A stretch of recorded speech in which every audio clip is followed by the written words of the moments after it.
एक गांव में एक श्याम नाम का लड़का रहता था। श्याम जब 2 साल का था तभी उसके पिताजी का निधन हो गया था। श्याम की मां श्याम के भविष्य के लिए जयंत से शादी कर लेती है। जयंत की एक बेटी रहती है जिसका नाम पूजा होता है। परिवार एक होने के बाद भी जयंत श्याम को कभी अपना बेटा नहीं मानता। ऐसे ही एक दिन श्याम पाठशाला से घर आता है। पूजा, मुझे थोड़ा पानी दे दो, मैं बहुत थक गया हूं। इतने में जयंत गुस्से में खड़ा होकर बोलता है, तू कौन सी मेहनत करके आ रहा है जो खुद पानी नहीं ले सकता? और मेरी बेटी तेरा काम क्यों करे? तू कौन सा कमा कर उसको देगा? तू तो बस अपना ही सोचेगा। वैसे भी तू मेरा खून थोड़ी है जो तू पूजा के बारे में सोचेगा। और आज के बाद मेरी बेटी को कोई काम बताने की जरूरत नहीं है, समझा? जयंत की बातें सुनकर श्याम का मुंह उतर जाता है और वो बिना कुछ खाए पिए बिस्तर में जाकर लेट जाता है। श्याम की आंखों से आंसू बह रहे होते हैं। इतने में उसकी माँ उसके पास आती है और उसके सिर पर हाथ फेरते हुए बोलती है, क्या हुआ बेटा, तूने खाना क्यों नहीं खाया? श्याम उठकर राधा को गले लगाकर बोलता है, माँ, मेरे साथ ही ऐसा क्यों होता है? मैं तो पूजा को अपनी बहन मानता हूँ, फिर पिताजी बार बार मुझे सौतेला बेटा क्यों बोलते हैं? क्या मेरी किस्मत में पिता का प्यार नहीं है? राधा श्याम के आंसू पोंछकर और गाल पर हाथ फेर कर बोलती है, बेटा ऐसा नहीं बोलते। देखना, एक दिन उनको भी तेरे प्यार का एहसास होगा और वो भी तुझे दिल से अपना लेंगे। बस उन्हें थोड़ा समय दे। जी माँ। ऐसे ही समय बीत जाता है और राधा की बीमारी में ही जान चली जाती है। अब श्याम अकेला पड़ जाता है। श्याम को उसकी माँ की रोज याद आती है। वो खुद को बहुत अकेला और बेसहारा महसूस करता है। उसका ना कोई ख्याल रखने वाला होता है, ना खाना खिलाने वाला। एक दिन जब सुबह सुबह श्याम सोकर उठा तो देखता है कि जयंत ने उसका सारा सामान घर के बाहर फेंक दिया होता है और उससे बोलता है, जब तेरी माँ यहाँ नहीं तो तेरा यहाँ क्या काम? चल, अब तू भी चला जा यहाँ से। मुफ्त की रोटी नहीं है मेरे पास तुझे खिलाने के लिए। जयंत की बातें सुनकर श्याम रोते रोते अपना सामान उठाता है और जयंत के पैर छूकर वहां से चला जाता है। भूखा प्यासा श्याम दिन भर इधर उधर भटकता रहता है। फिर उसको एक होटल पर लिखा दिखता है, यहाँ बर्तन मांजने वाले की जरूरत है। क्यों ना मैं यहाँ काम कर लूं, कुछ कमा भी लूंगा और खाने को भी मिल जाएगा। वैसे भी पूरा दिन हो गया, मैंने कुछ नहीं खाया। इस तरह वो नौकरी करने लगा और साथ ही साथ अपनी पढ़ाई भी करने लगा। वो दिन भर बहुत मेहनत करता है और रोज उसकी माँ को याद करता है। ऐसे ही दिन बीतते चले जाते हैं। श्याम की मेहनत रंग लाती है और वो गवर्नमेंट ऑफिसर का एग्जाम क्लियर कर लेता है और उसकी नौकरी जल विभाग में लग जाती है। उसकी पोस्टिंग उसके ही गांव में हो जाती है। गांव में पानी की बहुत परेशानी होती है। गांव वाले पानी की परेशानी लेकर जब जल विभाग के दफ्तर पहुंचते हैं तो वो वहां श्याम को देखकर बहुत खुश होते हैं कि उनके गांव का लड़का गवर्नमेंट ऑफिसर बन गया है। सभी लोग गांव में चल रही पानी की कमी के बारे में श्याम को बता देते हैं और श्याम उनकी समस्या को जल्दी ही खत्म करने का वादा कर देता है।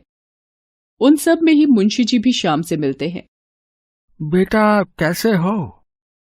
ठीक हूँ मुंशी काका, आप कैसे हैं? हम भी ठीक ही हैं बेटा। तुमने इतनी तरक्की हासिल की है और हमारे गांव का नाम रोशन करा है। हमें तुम पर बहुत गर्व है बेटा।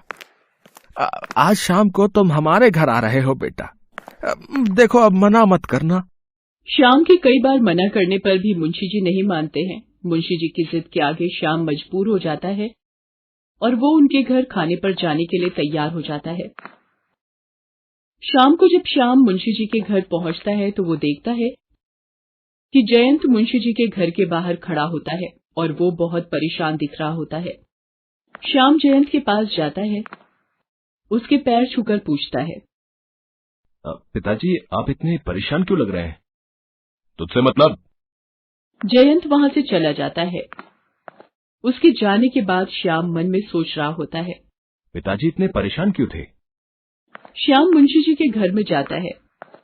मुंशी जी बैठकर हिसाब किताब देख रहे होते हैं। श्याम को सामने देखकर मुंशी जी बोलते हैं, अरे बेटा श्याम आ गए। आ जाओ आ जाओ। मुंशी जी और श्याम दोनों बैठकर खाना खाते हैं। फिर मुंशी जी श्याम से पूछते हैं, श्याम बेटा काम कैसा चल रहा है? मुंशी काका सब बढ़िया है, नौकरी भी अच्छी चल रही है। काका मुझे आपसे कुछ बात पूछनी थी। हाँ बोलो ना बेटा, अब क्या बात है? मैंने अभी पिताजी को आपके घर के बाहर जाते हुए परेशान सा देखा। बेटा अब क्या बताऊं, तुम्हारी बहन की शादी के लिए उनके पास पैसे नहीं है, सो उन्होंने अपना घर बेचने का मन बनाया है। उसी सिलसिले में आए थे। काका कितने पैसे चाहिए पिताजी को? 5 लाख। काका आप घर के कागज पिताजी को वापस दे दीजिए और पैसे मैं आपको अभी दे दूंगा, आप पिताजी को दे दीजिएगा।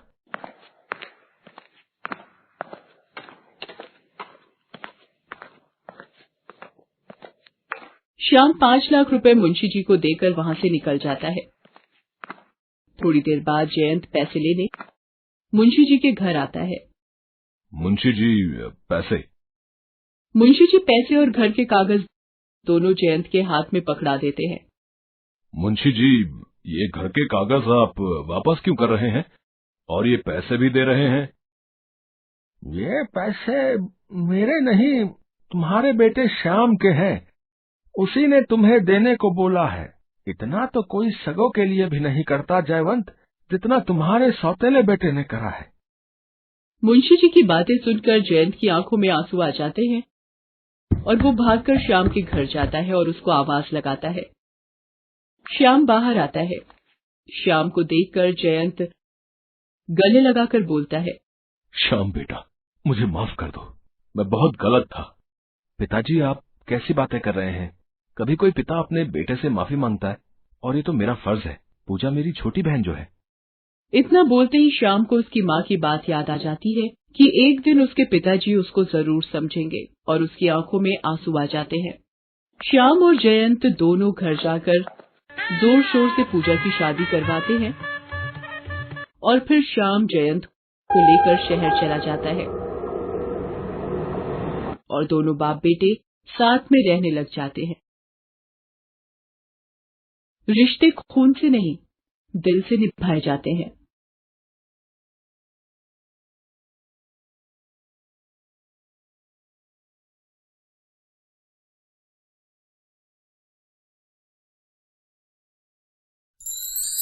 Thanks for watching.